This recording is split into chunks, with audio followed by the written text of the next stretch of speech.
భావితరాల పిల్లలకు మేము సమాధానం చెప్పాలంటే ఈ రోజు మేము ఉద్యమం చేయాల్సిన పరిస్థితి ఉంది. ఎట్టి పరిస్థితుల్లో కూడా ప్రభుత్వం దిగి వచ్చి అస్మాలు ప్రయోగించినా ఏం ప్రయోగించినా మేము సమ్మె విరమించలేదు. ప్రభుత్వం తమ నిర్ణయం మార్చుకుని రాష్ట్రాన్ని సమైక్యంగా ఉంచుతామనే నిర్ణయం వెలువడే వరకు కూడా మేము ఖచ్చిత పరిస్థితుల్లో ఈ ఉద్యమాన్ని కొనసాగిస్తామని ఈ సందర్భంగా తెలియజేసుకుంటున్నాం సార్. కృష్ణా జిల్లా మండవల్లి యూనిట్ నుంచి వచ్చామండి. ఈరోజు చెలో హైదరాబాదు సేవ్ ఆంధ్రప్రదేశ్ కార్యక్రమానికి లక్షలాది మంది ఉద్యోగులు తన పొట్టలు కొట్టుకుని నిరాహార దీక్షలు చేస్తూ ఆహారం అలమడిస్తూ మేము ఇక్కడికి వచ్చామండి.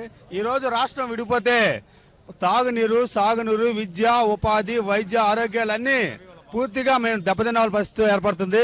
మొత్తం అన్ని హైదరాబాద్ లోని కేంద్రీకరణ వైద్యం అన్ని ఆఖరికి ఎన్ఐటి అంటే నేషనల్ ఇన్స్టిట్యూట్ ఆఫ్ టెక్నాలజీ ఎన్ఐటీలు కూడా ఈ తెలంగాణ జిల్లాలోనే, ఆంధ్ర జిల్లాలో ఎటువంటి లేవు.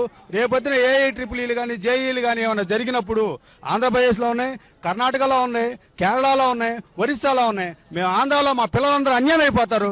రేపొద్దున మా పిల్లలు అడిగినప్పుడు మేము ఏం సమాధానం చెప్పుకోవాలో తెలియని పరిస్థితి ఉంది. కాబట్టి ఎట్టి పరిస్థితుల్లో ఈ విభజన ఒప్పుకోము. అవసరం సార్ మేము అనంతపురం జిల్లా